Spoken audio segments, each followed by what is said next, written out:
Bismillahirrahmanirrahim. Wassalatu wassalamu ala Rasulillah Sayyidina Muhammad ibn Abdillah wa ala alihi wa sahbihi wa man tabi'ahu ila yaumil qiyamah. Ma ba'du, al-Fatihah ila hadratin Nabi Mustafa Rasulillah sallallahu alaihi wasallam. Salahi abaina wa ummahatina wa ajdadina wa jaddatina wa masyayikhina wa li jami'il muslimina wal muslimat wal mu'minina wal mu'minat. Susanillahi walidih jinasuki bin Haji Asnawi walidih Haji Ahmad Ghazali bin Haji Asyar bin Haji Siti Sana bin Haji Muhammad Saleh, Syekhina Haji Muhammad Ma'mun bin Haji Abdul Rahman, Syekhina Haji Abdul Wahab bin Haji Abdul Samad, Syekhina Haji Muhammad Muhajin Hamzah, Syekhina Haji Syafi'i Halami, Syekhina Haji Mursyid bin Haji Hasan, Syekhina Haji Ahmad Syarif bin Abdul Ghani, Syekhina Haji Abdul Zaid bin Haji Muhammad Zaid, Syekhina Haji Muhammad Hashim Mahbub, Syekhina Haji Jahari Musa, Syekhina Haji Abdul Mu'min Saleh, Syekhina Haji Ahmad Zaini Mizan, Syekhina Haji Muhammad Saleh Mukhtar, Sayyid Muhammad bin Alawi Abbas Al-Malik Al-Fatihah. A'udhu billahi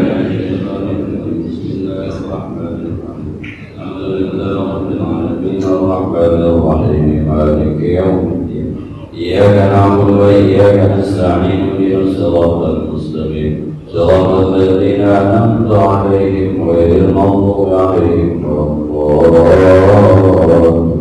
Rabbi ighfir li wa liwalidayya warhamhuma kama rabbayani shaghira. Bismillahirrahmanirrahim. Qala al-mu'allif rahimahullahu ta'ala wa ala man naf'a bihi wa bi'ulumihi fid darin amin. Bismillahirrahmanirrahim. Wa qul inda dukhuli ay lima tasilu li babihi wa in ba'da mahallu julusi anhu fa in tarakta hatta dakhalta wa qul bi qalbika. Kita masih melanjutkan akhlak kita agar senantiasa bersama Allah ketika bangun tidur lalu masuk ke WC. Kata Imam Ghazali, ucapkanlah ketika masuk ke WC itu ayat 5 lama tasilu libari, ketika Anda sampai ke depan pintu WC, wa in ba'da mahallu julusihi, sekalipun posisi duduk WC-nya jauh dari pintu tapi bacanya di depan pintu. Fa in tarakta hatta dakhalta faqul bi qalbika, kalau Anda kelupaan, Anda sudah masuk beringat, maka baca doanya di dalam hati.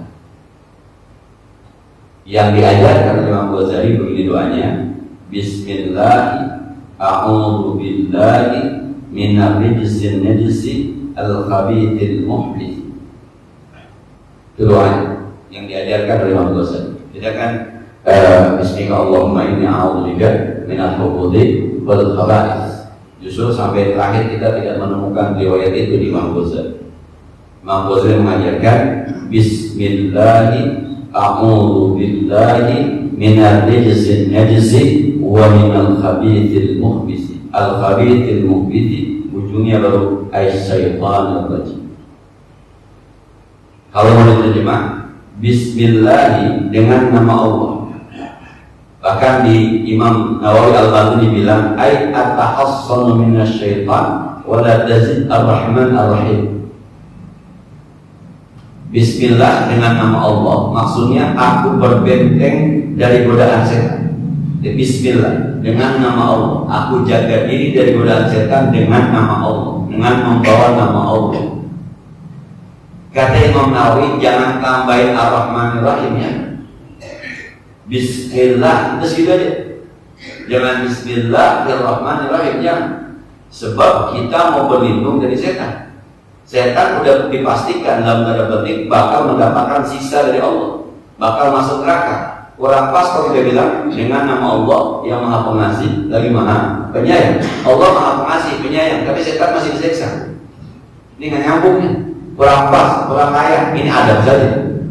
Maka kita pakai Bismillah, dengan nama Allah. Bismillah, a'udzu billah minar rijzin najsi al-khabithil muhbisi asy-syaitanir rajim. Bapak pernah diajarkan doa itu? Belum ya? Di Imam Ghazali. Jadi kalimat Bismillah maksudnya dengan nama Allah saya atahassan, atas itu berbenteng. Dulu saya waktu ngaji pernah ada guru yang mengajarkan Kalau kebangatan sudah rasanya terdesak dengan berbagai hal yang kita takutkan begitu, maka bacalah tahassantu bi husni la ilaha illallah Muhammadur Rasulullah. Aku beramin, aku berbenteng dengan benteng la ilaha illallah Muhammadur Rasulullah. Waktu saya mau nikah tuh kursi Gus bangun mau nikah, jangan sampai ntar ada yang pisah gitu kata dia. Duduk baca tahassantu bi husni la ilaha illallah Muhammadur Rasulullah 7 kali. Yuk ke sebelah kanan, kiri, depan, belakang, atas, bawah, besar, nanti dijagain semua. Tahassantu bi husni la ilaha illallah Muhammadur Rasulullah. Aku beramin, aku berbenteng dengan benteng la ilaha illallah Muhammadur Rasul. Kalau bapak-bapak sesaat ada rasa gimana gitu, takut macam khawatir dengan yang dihadapi, udah baca itu kita berbenteng dengan benteng la ilaha illallah. Sebagaimana yang Bapak bilang, Bismillah. Maksud Bismillah kata Imam Nawawi, kita berbenteng dengan nama Allah ketika kita berlindung dengan setan. Sebab perlindungan terkuat hanya pada Allah. Setan itu kan luar biasa hebat. Ya kalau kata Kiai Ahmad Syarifuddin almarhum ketika saya bilang, Kiai mah aman udah, saya nih yang muda, godaan setan yang luar biasa. Kalau yang udah tua makan mohon maaf, barangkali godaan perempuan udah kurang, nasinya kurang udah, godaan dunia udah kurang. Kenapa? Sebab kan udah keseringan. Kalau bahasa kita udah cukup dengan urusan dunia selesai. Tapi kita yang muda-muda ini godaannya masih banyak banget. Apa dia bilang? Mulai. Setan juga ada pangkatnya. Ada yang bintang 4, jenderal. Tuh godain kiai al-mukarramun itu amat. Ada yang kopra kan godain yang cere-cere. Yang selain dicolek juga lupa rakaatnya. Bayang Allah akbar berdoa dicolek lupa aja rakaatnya. Ibu-ibu habis bayar menjemur pakaian bakal aja karena takut pakaian hujanan. Tuh kopra. Nah, ada kelasnya. Makanya ketika masuk ke WC yang didoain al-khubuti wal khaba'is itu sarangnya setan laki, setan perempuan, maka didoakan dengan bismillah. Baru kemudian a'udzu billah. Bismillah, a'udzu billah. Dengan nama Allah aku berlindung dengan Allah. Kata Imam Nawawi maksudnya ay a'tasimu billah. Aku berpegang teguh dengan Allah. I'tasama dia berpegang teguh. Bismillah, aku berbenteng dengan nama Allah, aku berpegang teguh dengan Allah. Dari apa? Minar rijsin najisi, dari rijsi, sesuatu yang kotor dan menajiskan. Dari apa lagi? Al-khabithil muhbis, yang keji dan yang sering bikin orang masuk ke dalam kekejian. Kalau kata Imam Nawawi kata al-qabsul mubisi maksudnya bidomin wa sukunin makasin ayat alladhi yuqi'un nasa bil khabsi ayyafrahu biwuqu'ihim bihi, yang sering menjerumuskan orang ke dalam yang keji dan dia bahagia ketika orang itu masuk dalam kekejian. Siapa itu? Asy-syaitonur rajim, setan yang terkutuk. Nah, ini doa yang diajarkan oleh Imam Ghazali ketika masuk ke sedikit Pak. Bismillah, a'udzu billah minal rijsin najisi al-khabithil muhbiti asy-syaitanir rajim. Dengan nama Allah, aku berlindung dengan Allah dari kotoran yang najis, dari yang menjijikkan dan yang menyebabkan orang jatuh ke dalam sesuatu yang menjijikkan. Siapa itu? Syaitanir rajim, dari godaan setan. Kenapa? Sebab WC itu khaba'is, yang khubuthi wal khaba'is, sarangnya setan laki-laki, sarangnya setan perempuan. Kita masuk ke sarang setan. Maka yang paling bisa melindungi kita cuma Allah Subhanahu wa ta'ala. Bahkan di Quran, wa idza quri'al Qur'an fasta'iz billahi minasyaitonir rajim. Baca Quran saja urusan yang benar, maka baca a'udzu billahi minasyaitonir rajim. Nah, fungsi zikir, fungsi doa itu dalam bahasa Gus Baha ini menjaga akidah kita, menjaga tauhid kita. Dan kadang-kadang keseringan kita ngomong, ya wajar aja dia mah kaya, rajin bener nyari duitnya. Allahnya di mana? Wajahnya sehat, olahraganya rajin. Yang Allah yang ingin sehatnya di mana? Wajarnya kita kenyang makan nasi. Allahnya di mana? Wajar kita nggak haus minum. Seakan-akan yang bikin kenyang adalah nasi. Yang bikin haus saja air. Dia pintar, orang belajar mulu. Seakan-akan yang bikin dia pintar adalah belajar. Allahnya mana? Satu saat kita khawatir nanti ada bahasa kalla innal insana layatgha ra'ahu istaghna. Jangan begitu, nanti manusia melampaui batas seakan-akan istaghna. Dia merasa cukup dengan dirinya sendiri tanpa bantuan Allah. Maka perlu zikir, perlu doa. Dalam satu hadis mengatakan kullu ibadah la yudau bismillahirrahmanirrahim wa aqta.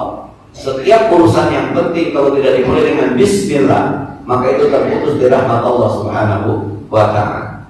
Orang pintar belajar, perangkat yang bikin dia pintar itu dari Allah. Otaknya Allah, makanya melihat buku Allah, mulutnya bisa baca buku Allah. Maka bismillahirrahmanirrahim. Saya ini pintar karena Allah yang Maha Pengasih, Maha Penyayang. Nah, kita makan nasi kenyang, perangkat yang bikin kita kenyang itu dari Allah. Mana? Mulut, lidah, usus, perut besar. Nah, kalau ada nasinya nggak ada mulutnya, dimasukin kemana? Ada mulutnya nggak ada lidahnya, nggak ada giginya, ada giginya nggak ada ususnya. Kita kenyang, masuk nasi itu perangkat kenyangnya dari Allah. Maka mulai dengan bismillahirrahmanirrahim.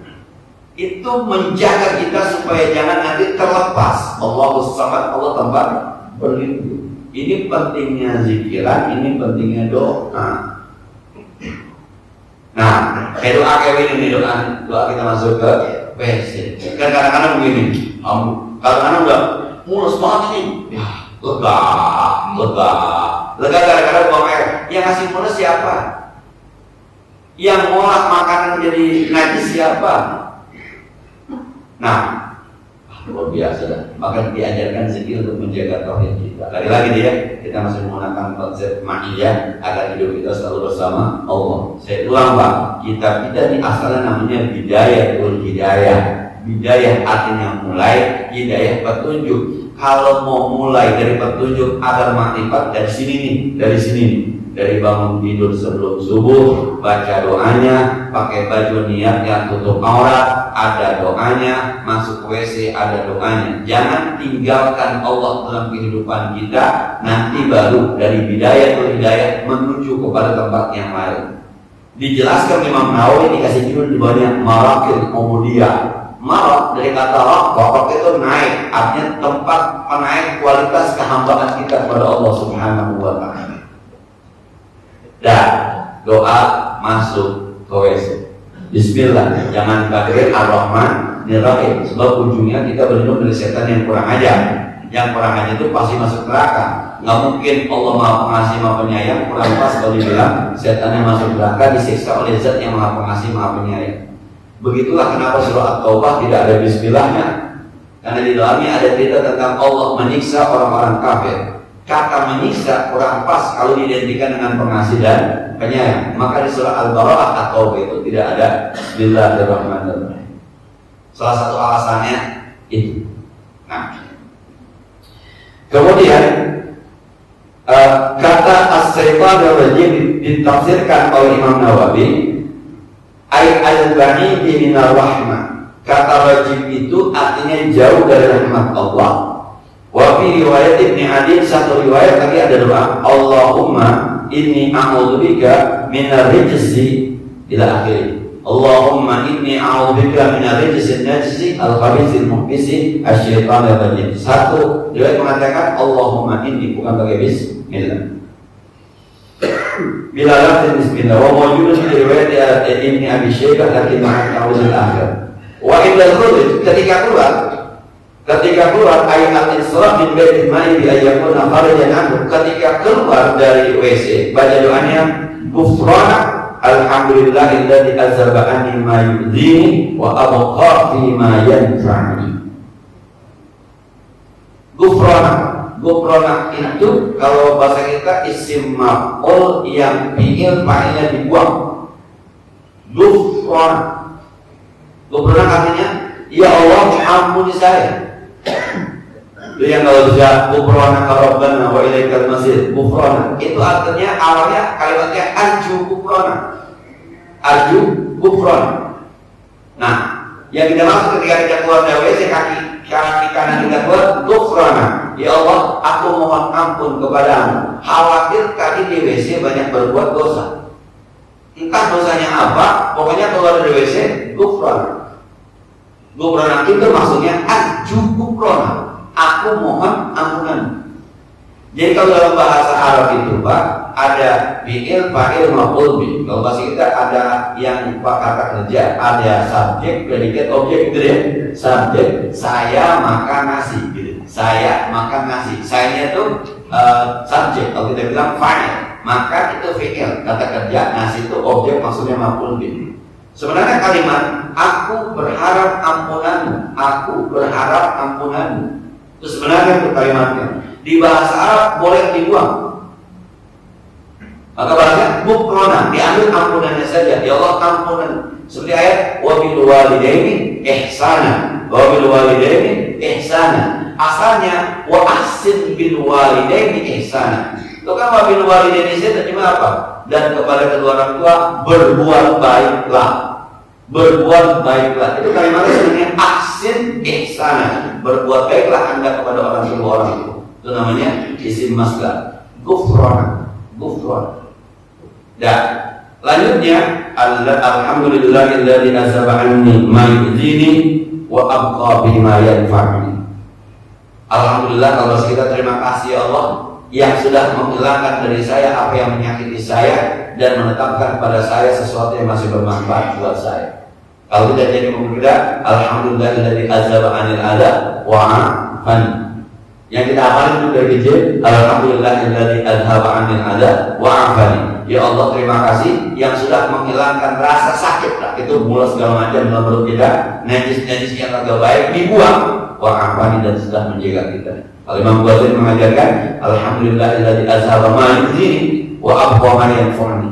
Terima kasih Allah yang sudah membuang sesuatu yang menyakiti saya. Ada najis dibuang, ada mulas kemudian hilang, dan mengekalkan apa yang bermanfaat buat saya. Yang bermanfaat itu apa? Quwwatul maqbul wal masyrub wa yusanu ayyaqula inda dzikri ayatan ghufrana marrataini aw thalathan. Yang masih ditinggalkan oleh Allah adalah kemampuan kita untuk makan, kemampuan kita untuk minum. Saya kurang begitu paham proses dalam perut kita ini. Saya kurang begitu paham. Mohon nanti kalau memang itu dijelaskan. Cuma begini Pak, dari yang masuk ke kita ini pagi-pagi ada nasi uduk, ada nasi goreng, ada gemblong, kopi, teh, air putih. Nah, bagian ada puasa, ada puasa semalam. Lalu diolah oleh perut kita, diolah oleh perut kita. Akhirnya menjadi satu kesatuan yang kita sebut dengan najis. Nah, kopi masuk, teh masuk, apalagi susu masuk. Semalam minum minuman yang cepat saji masuk. Semua diolah oleh ginjal kita jadi air seni satu warna. Nah, ini kan yang dibuang, yang diolah sama badan kita bahasanya ampas, udah nggak kepake. Ini kalau kata keluar habis badan kita. Kalian nggak kepake ini. Mohon maaf, kalau air seninya nggak keluar, mendem aja tuh di ginjal, bahaya. Kalau yang kagak bagus tuh di perut kita, yang udah najis tuh, yang ampas-ampas yang nggak keluar, bahaya. Maka kita bilang, alhamdulillahilladzi azhaba anni ma yu'zini. Terima kasih Allah yang udah jelek-jelek dibuang semua. Apa itu? Air seni. Prosesnya kita nggak tahu. Bagaimana tuh proses tuh? Saya pernah baca buku tentang kedokteran itu kan katanya nih menyelami ibadah puasa kalau judulnya itu ya. Jadi ada edisi tasawuf modern. Judulnya edisi tasawuf modern. Nah, dia bilang tuh ketika makanan masuk ke mulut kita itu ada usus sepanjang 9 meter. Itu ngolah makanan kita mencet-mencet gitu tuh kata dia itu selama 6 jam. Maka dalam ilmu kesehatan mengunyah itu yang bagus selama 32 kali. Jadi kalau kita makan sesuatu tuh punya di sini 32 kali udah halus banget, baru ditelan supaya ususnya itu tidak begitu berat bekerja. Jadi usus itu meres Pak, bawang merah Pak, jeruk diperes, vitamin C. Itu vitaminnya masuk ke darah, darahnya dipompa oleh jantung, ceker gitu. Lalu dikirim kemana nih yang perlu vitamin C? Wah ini harus dikirim ke bibir nih, ada sariawannya. Dikirim ke lidah nih, ada sariawannya. Biasa, dan Bapak nggak tahu, kita nggak tahu itu dia bekerja. Walaupun salah kayak apa, ada malaikat yang mengawal. Wah biasa Pak. Maka kalimat alhamdulillah itu. Kalau makanan misalnya yang hijau-hijau, vitamin A gitu ya, itu mau khusus diperes. Vitamin A-nya dikirim ke darah, darah kemudian dipompa sama jantung. Hebatnya, darah bisa tahu, ini malah kemana nih? Dibawa kemana? Maka jantung selalu pompa, jeger naik. Maka makan yang bagus itu pagi, siang, sore, per 6 jam. Karena dia bekerja 6 jam. Kalau jam 6 sarapan, jam 8 nambah, jam 10 minggu. Wah, maka disuruh puasa supaya ada istirahatnya. Pabrik ini mestinya harus ada istirahatnya. Nah itu kira-kira puasa gitu. Maka di dalam sumu, tasimu, puasa ada jadi sehat, kira-kira gitu. Saya baca buku itu Pak, ini menyampaikan dia bilang, subhanallah, itu bekerjanya. Air minum kita kan masuk ke ginjal ya, diolah sama ginjal kita, buat dibersihkan. Nah, yang bagus itu oksigennya masuk ke darah, dikirim ke otak kita supaya para kita tidak puyeng, karena puyeng kekurangan oksigen. Nah, kemarin kalau ada di sini saya sempat ngobrol dengan Dr. Abdurrahman. Ketika isi saya mau saya bilang, Dok, obat apa ya yang bisa nyempetin sembuh? Kata Dr. Abdurrahman, Pak Ustaz, ada sebuah ungkapan dalam kedokteran itu, kita yang melukai, Allah yang menyembuhkan. Jadi sebenarnya badan kita nih kalau luka, dia bisa menyembuhkan sendiri. Itu selnya bergerak tuh. Jadi kalau Bapak luka dikasih salep, bukan salep Pak yang ngobatin. Salep cuma menjaga supaya kerja sel kita ini baik. Tanpa disalepin juga kalau memang baik, maka jangan kena air. Sebab air itu mencegah. Jangan kena dipakai salep, ditutupin supaya bukan salep yang menyembuhkan badannya. Maka mohon maaf kalau badannya udah expired, nggak baik-baik Pak. Karena udah ketemu mau. Mudah-mudahan nih paling aku yang dikasih Panadol banyak Tuhan dikit Pak, ketemuin Panadol. Karena udah mulai gitu. Jadi yang menyembuhkan Allah. Nah, maka perlu dibungkus. Itu bungkus cuma menjaga supaya ini pekerjaannya bagus. Tuhan salat ya Allah. Makanya ketika kita bilang alhamdulillahilladzi, terima kasih Allah yang sudah menghilangkan dari saya yang menyakitkan, yang gak bagus. Itu apa semua itu? 6 jam diperes sama usus. Maka kalau ususnya luka, wah perihnya luar biasa. Dia luka, nempel, luka nempel usus buntu namanya. Makanan gak jalan, potong sampo. Minumnya pakai gelas, pakai teh untuk berjalan sampai dia kering. Saya bukan hati nih Pak, boleh nyontek di buku, baca gitu nyontek. Maka adalah subhanallah. Terus kenapa? Wa afani ma yanfa'uni. Terima kasih Allah. Engkau tetap sisakan sesuatu yang masih oke. Ginjalnya masih bagus, ususnya masih bagus, perut besarnya masih bagus, perut kecilnya masih bagus, anusnya masih bagus, makanan masuk masih bisa diolah. Terima kasih Allah. Coba kalau Bapak makan nasi keluarnya nasi, Bapak makan jeruk keluarnya jeruk. Nah, Bapak ngopi kencingnya hitam. Waduh Pak, saya pertama kali makan buah naga, buah air besar merah, saya kaget Pak. Pertama kali dulu kan waktu buah naga kan belum main zaman saya kecil, maka ada Pak buah naga Pak. Zaman saya kecil, kecapi, jamblang, yang ada. Buah naga itu udah kekinian. Buah apa nih? Buah naga. Manis katanya, manis kita makan. Bener manis. Habis sebelah. Besoknya buah air merah semua Pak. Kaget saya, waduh ambil ini. Nah, itu baru itu aja lah. Kalau Bapak minum segala sesuatu yang dikurangi, maka tidak ada yang bermanfaat buat kita. Nah, kerja tubuh kita ini di luar kemampuan kita, di luar nalar kita. Allah berikan kemampuan. Maka bahasa alhamdulillah, segala puji bagi Allah untuk menjaga tauhid kita, syukur kita kepada Allah Subhanahu wa taala. Benar-benar hidup bersama Allah. Nah, luar biasa ya. Nabi mengajarkan luar biasa, ulama-ulama mengajarkan bagaimana supaya kita tidak terlepas dari kuasa Allah Subhanahu wa taala. Betul kata Allah, maka sya'una illa ayyasha Allah. Tidaklah kalian bergerak kecuali Allah yang menggerakkan. Bapak melangkah, apa yang bisa menyebabkan Bapak melangkah? Pertama, gaya gravitasi di muka bumi, maka kita bisa melangkah.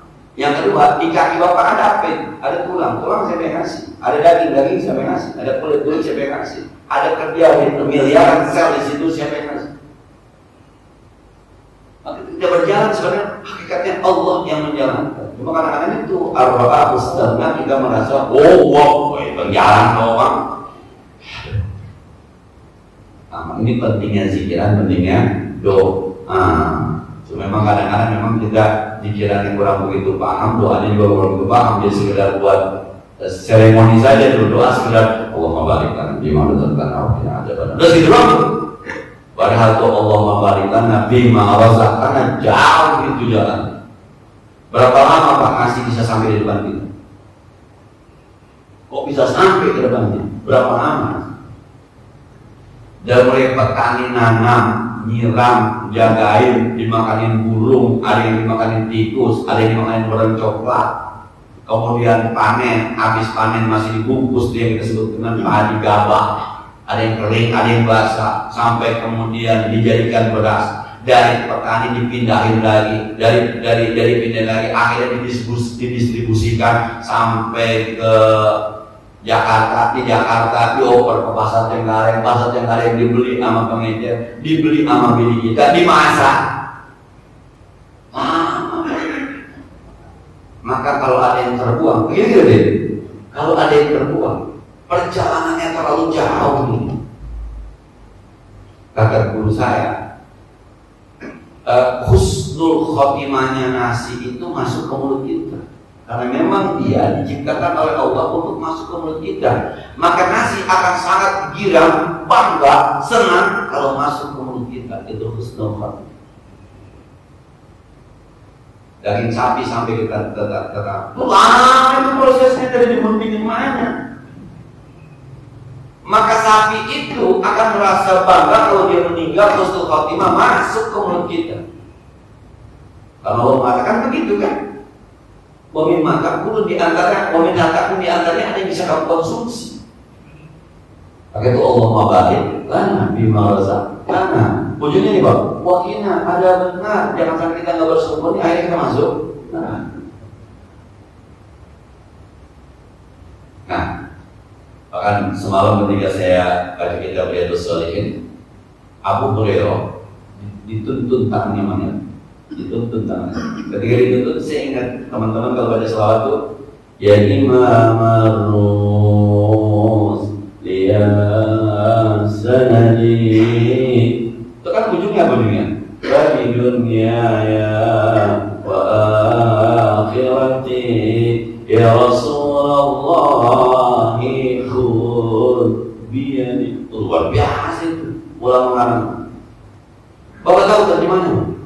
Enggak Pak ya, Bapak dengerin musiknya doang, berjuang gitu, udah asik aja itu. Oh, itu luar biasa.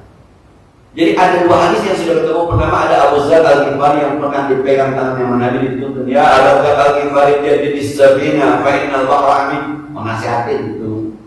Semalam saya baca lagi Abu Hurairah, akhadha Rasulullah SAW biyadihi, Rasulullah memegang tangan saya, dituntun sama Rasulullah.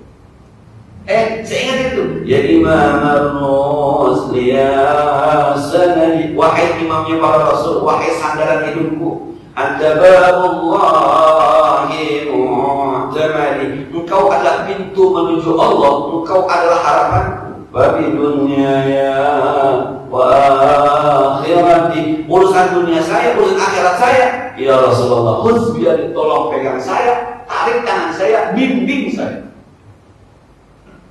Wah, Pak, kalau kita pahamin, ya pantas kalau habaib-habaib itu kadang-kadang asik gitu mendengarkan burda, karena dia paham.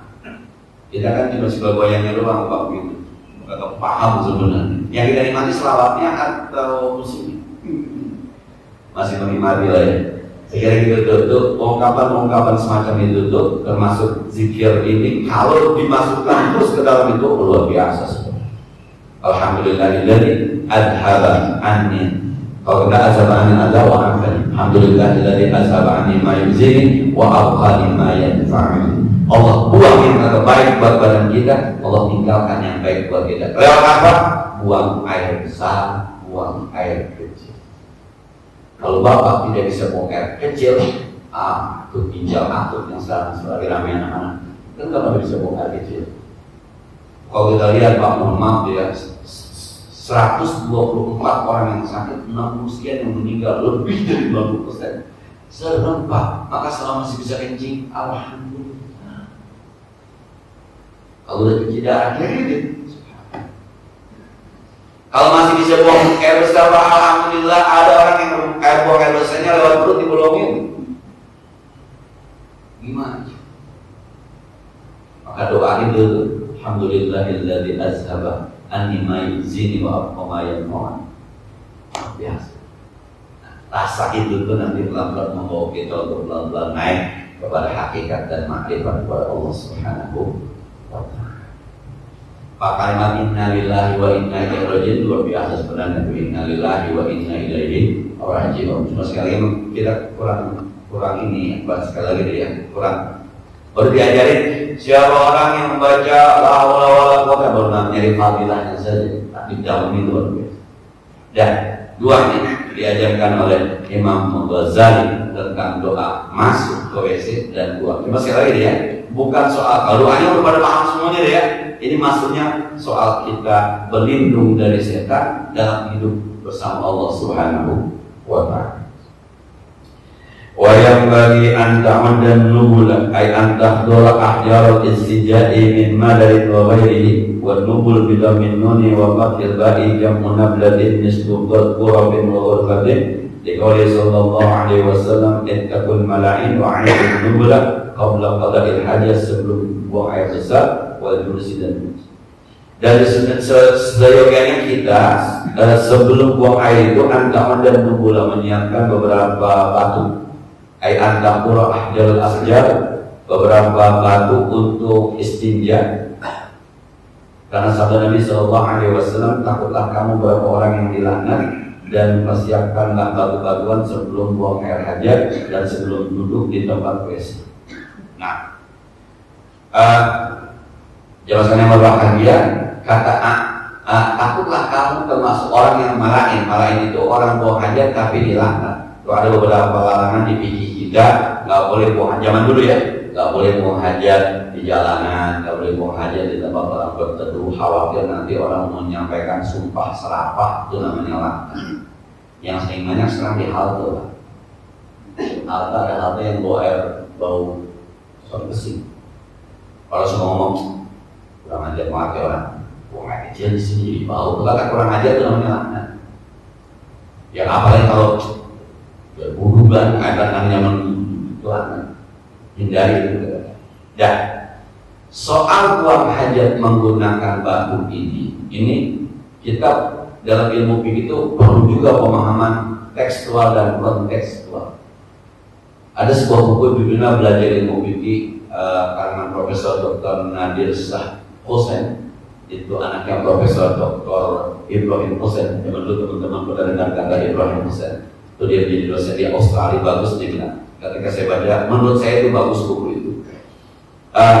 Nggak bisa kita hanya memahami Islam hanya secara tekstual tanpa kontekstual. Juga nggak bisa juga kita memahami Islam hanya secara kontekstual tanpa melibatkan tekstual. Misal begini Pak, ketika teman-teman bawa siwak seperti ini, sholat, yang kata Nabi, rakaatani bis-siwak khairun min sab'ina raka'atin bila siwak. 2 rakaat dengan siwak jauh lebih baik dibanding 70 rakaat tanpa siwak. Pertanyaannya, sebenarnya Nabi inginkan, kalau tekstual kan ini kayu arok namanya. Teman-teman ini tekstual. Kata Nabi, lawan asuffa ala ummati la amarhum bis-siwak inda kulli salatin. Kalau tidak mau beratkan bagi umatku, aku perintahkan mereka, aku wajibkan mereka bawa siwak setiap mau sholat. Nah sekarang masalahnya yang diinginkan oleh Nabi sebenarnya bawa siwaknya apa bersihin gigi.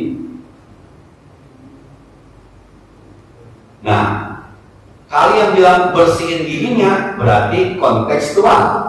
Kalau yang bilang Ustaz harus bawa siwaknya walaupun giginya kuning, walaupun giginya bau, berarti itu pemahamannya tekstual. Tapi pemahaman ini sepertinya lebih layak kontekstual. Sama nih Pak. Sebenarnya soal kita istinja pakai batu atau pakai air, yang penting sebenarnya batunya apa bersihnya. Berarti nggak mesti juga pakai batu. Kalau pemahaman tekstual, mestinya semuanya teman-teman itu harus bawa batu kalau istinya. Imam Ghazali ketika bicara ini memang masih dalam kondisi alam seperti itu. Maka menurut kaidah ini taghayyurul hukmi bi taghayyuril azminah wal amkinah wal qawaid. Sebuah hukum bisa berubah disebabkan berubahnya tempat, berubahnya waktu, dan berubahnya kaidah yang digunakan. Lalu kita sekarang kalau buang air kudu bawa batu di tempat WC yang udah segitu kerennya. Ada batu kerikil numpuk. Nah ini ada tekstual, ada kontekstual. Nanti walaupun disampaikan di belakang pakai ayat, tapi sekali ini sekedar keluar dulu dari tekstual dan kontekstual. Sama Pak, ketika membersihkan najis anjing dengan air campur debu, sebenarnya yang diharapkan debunya apa bersih dari kotoran anjingnya, misalnya diganti dengan sabun. Itu kan tekstual dan kontekstual. Kalau kita setuju itu, maka pemahaman teman-teman yang tekstual juga silahkan, yang kontekstual juga silahkan. Karena syariat itu satu, tapi fikih banyak. Jangan dicampur adukan antara kata syariat dengan fikih. Sholat adalah syariat. Siapapun yang menganggap sholat tidak wajib kafir. Tapi usoli itu fikih. Yang pakai usoli fikih, yang nggak pakai usoli fikih. Kita boleh berbeda pendapat pada masalah fikih, jangan alergi. Nah, itu fikih itu. Jadi sholatnya syariat, nggak boleh diganggu-gugat. Dan riba itu syariat. Tapi apakah kreditan itu riba atau bukan? Itu fikih, bisa beda pendapat. Aurat itu syariat. Apakah kaki perempuan termasuk aurat atau tidak? Itu fikih. Nah, jadi ketika fikih itu ada tekstual dan kontekstual. Kalau saya nggak apa, saya bawa aja, saya gosok gigi juga, saya bawa aja, saya penganut dua mazhab, tekstual dan kontekstual, urusan siwak. Nah, jadi sekali lagi ya. Ini Imam Ghazali menyampaikan ini karena memang kondisinya saat itu memang masih menggunakan membawa batu. Nah, di berubahnya hukum itu disebabkan berubahnya tempat, berubahnya waktu, dan berubahnya kaidah-kaidah yang digunakan. Semakin ke sana nanti saya mau tidak mau karena ini bicara fikih, saya harus kaitkan dengan kaidah-kaidah fikih yang berhubungan dengan apa yang disampaikan oleh Imam Ghazali. Tapi pagi ini kita diajarkan oleh Imam Ghazali pertama baca doa sebelum masuk WC. Sekali lagi Pak ya, yang diinginkan baca doa itu bukan sekedar baca doa yang selama ini kita lakukan, tapi ada rasa ini ma'iyah. Kita sampai ke dalam WC pun berharap masih bersama Allah Subhanahu wa Ta'ala. Sampai kata Imam Ghazali kalau bahasa doa lu lupa baca doa, udah duduk di WC baru ingat baca di dalamnya. Supaya jangan tertinggal dengan Allah Subhanahu wa Ta'ala. Begitu juga ketika keluar WC, dan doa keluar WC itu yang luar biasa. Subhanallah, apa yang buruk di badan kita memang harus dikeluarkan, dan luar biasa proses pengeluarannya itu hanya Allah yang bekerja. Kita nggak tahu.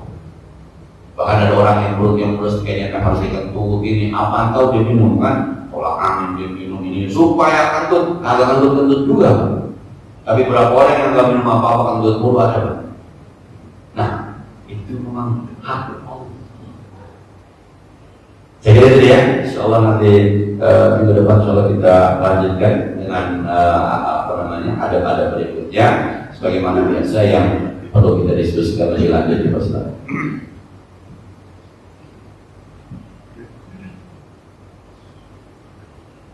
Terima kasih Ustaz. Kalau kita berbicara nanti pemahaman tadi kan kalau peraturan pada kita membaca baik namanya ada sistem maupun pajak sistem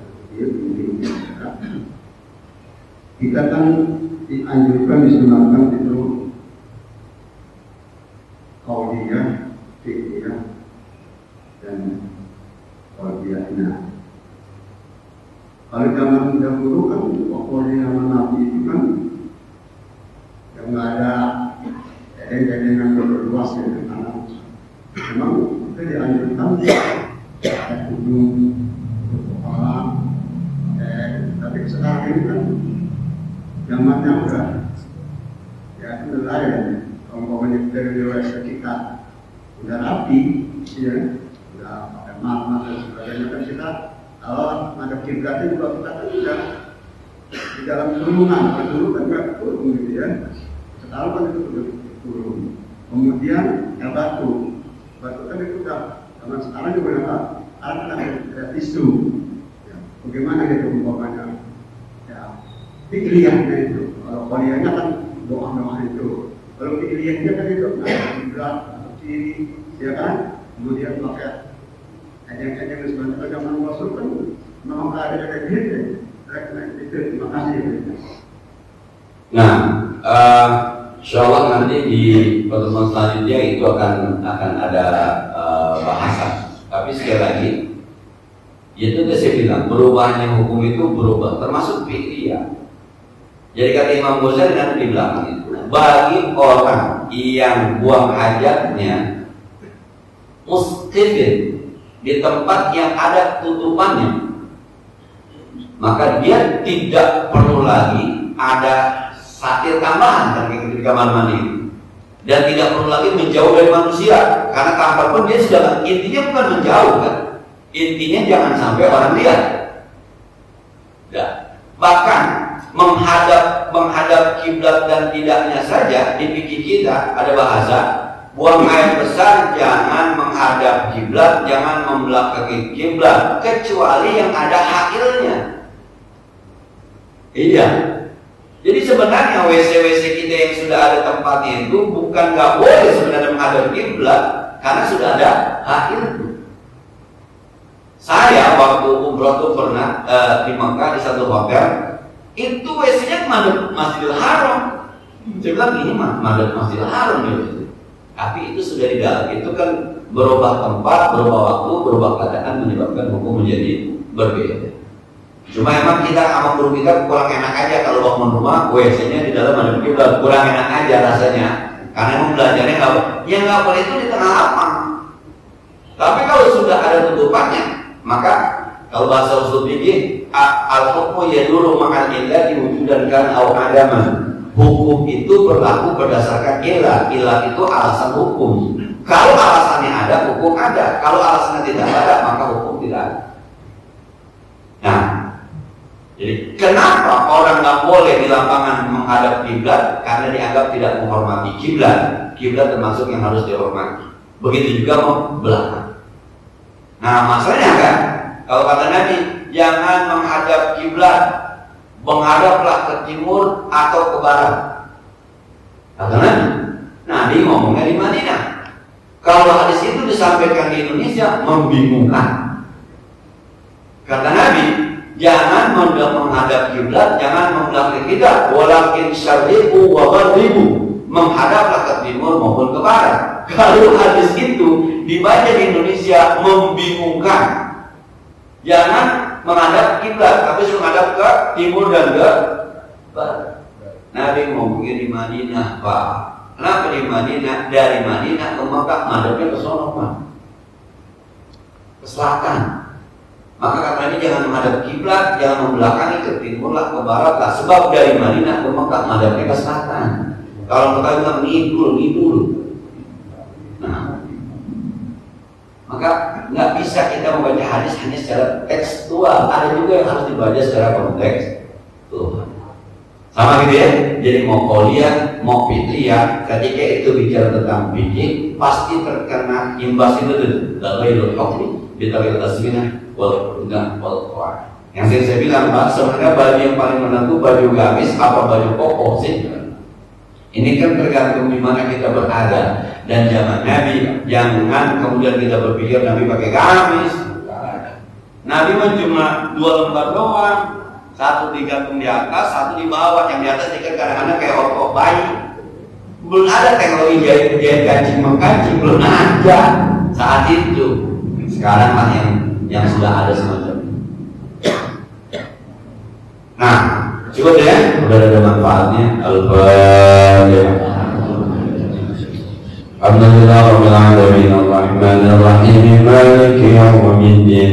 إياك نعبد وإياك نستعين اهدنا الصراط المستقيم صراط الذين أنعمت عليهم غير المغضوب عليهم ولا الضالين. اللهم صل وسلم وبارك وبارك على سيدنا محمد وعلى آل سيدنا محمد اللهم انفعنا بما علمتنا وزدنا علما ينفعنا ربنا زدنا علما نافعا وفهما صائبا ولسانا ذاكرا قلبا شاكرا.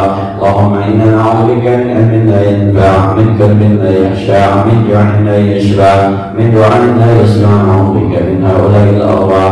وصلى الله على سيدنا محمد وعلى آله وصحبه وسلم والحمد لله رب العالمين. السلام عليكم ورحمة الله وبركاته.